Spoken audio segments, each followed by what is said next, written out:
नमस्कार हिंदुस्तान। आज हमारे साथ मौजूद हैं कांग्रेस नेता बालकृष्ण बाली जी। बाली जी, हमारा पहला सवाल आपसे ये है कि दिल्ली में अभी आपने पीरागढ़ी के आपने केस सुना होगा, 12 साल की बच्ची के साथ रेप हुआ है, तो उसके बारे में आपको दिल्ली महिला सुरक्षा को लेकर आपका क्या कहना है? देखिए, दिल्ली में महिला, बच्चियां कोई भी सुरक्षित नहीं है आज। आज दिल्ली सरकार में अरविंद केजरीवाल जी ने और केंद्र की सरकार ने जो सुरक्षा के वादे किए थे वो सब फेल हुए हैं और दिल्ली में आज एक मासूम 12 साल की बच्ची के साथ घिनौना अपराध हुआ है। और दिल्ली सरकार और केंद्र सरकार सुरक्षा को लेकर जो वादे करती हैं वो सारे वादे गलत हैं और उन्होंने किसी वादे पे आज तक कोई भी मुखर बयान नहीं दिया है। जो वादे उन्होंने अपने मैनिफेस्टो में किए वो सब आज तक पूरे नहीं हुए हैं। ऐसी घिनौनी घटना की मैं घोर निंदा करता हूं और दिल्ली की सरकार को ये कहना चाहता हूं कि कम से कम बच्चियों की सुरक्षा तो करो आप। लेकिन आपने सुना भी होगा अरविंद केजरीवाल केंद्र पर छीटाकशी करते हैं और केंद्र अरविंद केजरीवाल पर, तो सुरक्षा को लेकर इसकी जिम्मेवारी कौन लेगा? मतलब आपकी सरकार में इसकी जिम्मेवारी कौन लेता था? किस तरह से आप काम करते थे इसको लेकर? देखिए, दिल्ली और केंद्र सरकार दोनों ने दिल्ली की जनता के साथ खिलवाड़ कर रही हैं। दोनों जब इनसे कोई सवाल पूछता है, इन पे कोई इनसे बाहर आके मैदान में आके हमारे नेता आदरणीय हमारे दिल्ली के अध्यक्ष चौधरी अनिल कुमार जी जब प्रदर्शन करते हैं, जब रोड पर आते हैं, इनको अपनी आवाज़ सुनाते हैं, तो ये आपस में वो उस पर डालता है, वो उस पर डालता है। दोनों सरकारें दिल्ली के साथ खिलवाड़ कर रही हैं। दिल्ली की जनता आज तराही तराही कर रही है। आज दिल्ली में विकास के नाम पर कोई कार्य नहीं हुआ है और केंद्र सरकार कोरोना के मामले में बिल्कुल फेल रही है। जी। और आपने अभी सुना भी होगा कि बिजली के बिल भी दिल्ली में बहुत ज़्यादा आ रहे हैं, बढ़ चढ़ कर आ रहे हैं। उसके बारे में क्या कहना है? क्योंकि जैसा कि हम भी दिल्ली में रहते हैं, हमने भी देखा था कि अरविंद केजरीवाल खुद ही खंभे पर चढ़े जाते थे, तो उसके बारे में क्या कहना है कि वो सब ड्रामा था या क्या था? देखो, आप दिल्ली में रहते हो, आपको सबको मालूम होगा कितना बड़ा ड्रामा उसने किया। जब दिल्ली में कांग्रेस की सरकार थी तो वो खंभों पर चढ़कर लाइटें जोड़ के जाता था, जबकि लाइट नहीं करती थी, लेकिन वो उसने एक ड्रामा किया। अगर वो खंभे पे चढ़ता तो उस बंदर को बिजली नहीं पकड़ लेती। घर के मीटर भी जोड़े थे, घर के मीटरों को भी करता था वो, लेकिन वो उसका ड्रामा था। आज दिल्ली में इतने ज़्यादा बढ़कर बिल आ रहे हैं, जबकि इनको, इस बेशरम सरकार को दिल्ली में 3 महीने के बिल माफ़ करने चाहिए लॉकडाउन की वजह से, इस महामारी की वजह से, कोरोना की। लेकिन इसने आज भी इतने बढ़कर बिल आए हैं और ये प्रोविजनल बिल भेज रहा है। जो दुकानें बंद थी कोरोना में, 2-2 महीने दुकानें बंद रही हैं, उन दुकानों के बिल आ रहे हैं। वो रोड पर खड़े होकर रो रहे हैं। आज दिल्ली सरकार फ्री के नाम पर दुनिया को लूट रही है, जनता को लूट रही है और अपने जो इसके एडवर्टाइजमेंट होती है, इसकी पब्लिसिटी होती है, सारा पैसा उस पर लगा रही है। और जितना ये पैसा आज व्यापारियों पर डाल रही है टैक्स के थ्रू, आज इतना टैक्स लिया जा रहा है व्यापारियों से, और आज इतनी इस कोरोना की महामारी में हर तबके का आदमी दुखी है। किसी से टैक्स लिया जा रहा है, कभी शराब के ठेके खोल दिए जाते हैं, शराब पे डबल टैक्स लिया जाता है। ये खेल रहे हैं, ये खिलवाड़ कर रहे हैं हमारे साथ। इनको ये नहीं मालूम कि जनता जब जागेगी तो आपको एक कुर्सी छोड़ के भागना पड़ेगा। और जैसे कि दिल्ली सरकार अपनी शिक्षा को लेकर बहुत बढ़ चढ़ कर वादे करती है और दिखावा करती है, उसके लिए आपका क्या कहना है? क्योंकि स्कूल के क्लासेस वगैरह को लेकर भी काफ़ी हंगामा हुआ था इनको लेकर। सर, शिक्षा के मामले में इन्होंने शिक्षा को लेकर, स्कूल के नवनिर्माण को लेकर एक बड़ा घोटाला किया। उस घोटाले में इन्होंने स्कूलों की दशा, आज ये बोलते हैं कि हमने स्कूल को क्या बना दिया है।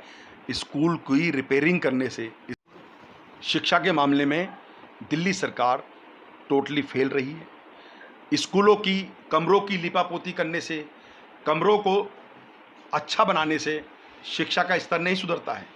शिक्षा का स्तर तब सुधरेगा जिस दिन दिल्ली के बच्चे ट्यूशन पढ़ना बंद कर देंगे, जिस दिन दिल्ली के बच्चे अच्छे मार्क्स लेके आने लगेंगे।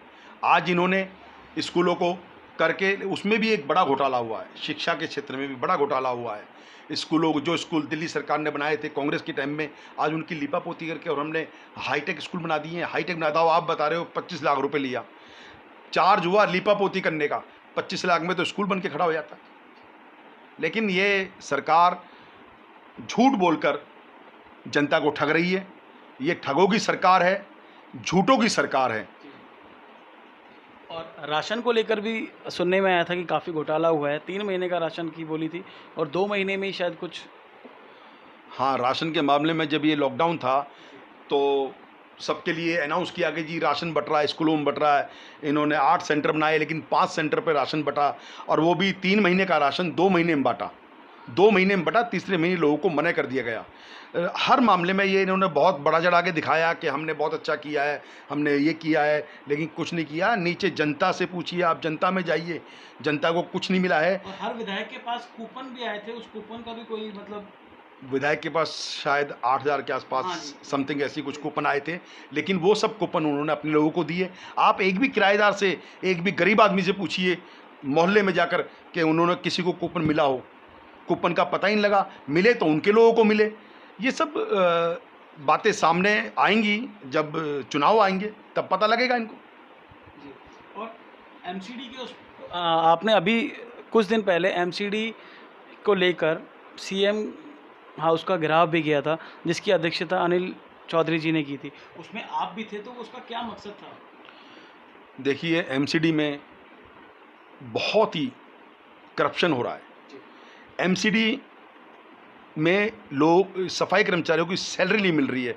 और सबसे बड़ा सवाल तो ये है कि एमसीडी में इन्होंने सबको कोरोना योद्धा का वो दिया है, तमगा दिया है, लेकिन एमसीडी में आज जितने लोग मरे हैं कोरोना की वजह से, उनको जो केजरीवाल ने वादा किया था 1 करोड़ रुपए का, और केंद्र सरकार ने वादा किया था 50 लाख रुपए का, लेकिन आज तक किसी एमसीडी सफाई कर्मचारी को नहीं मिला है।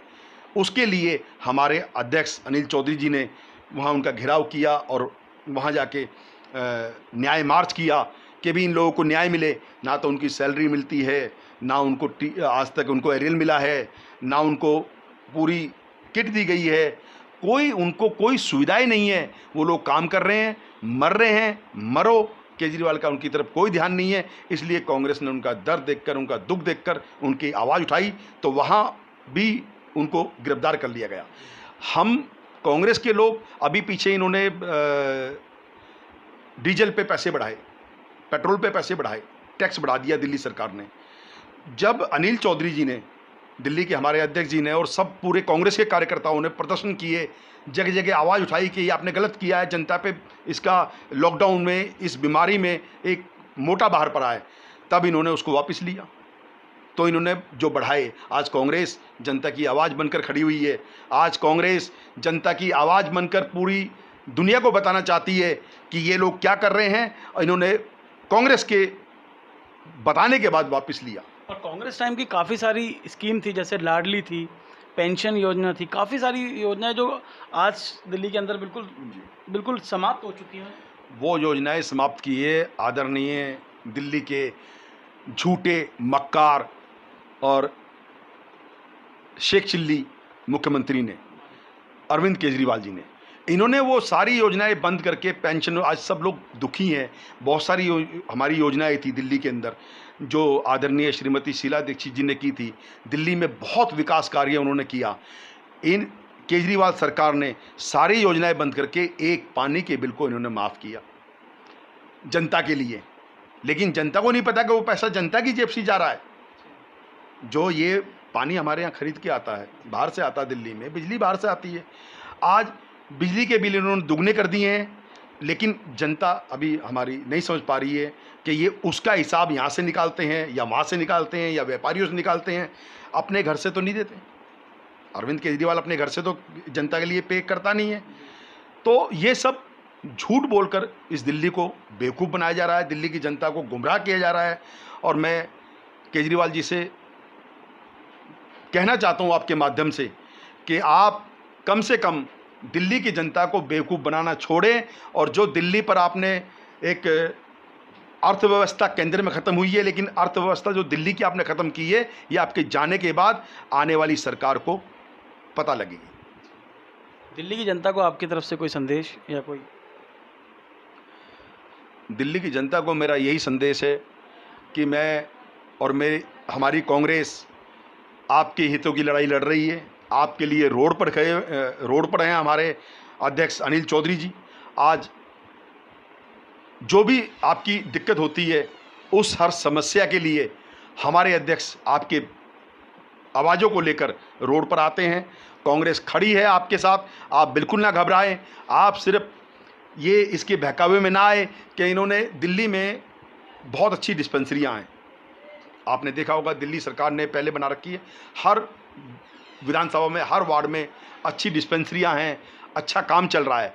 लेकिन इन्होंने उसके बाद भी मोहल्ला क्लिनिक बनाई, जो आधे से ज़्यादा क्लिनिक बंद पड़े हुए हैं।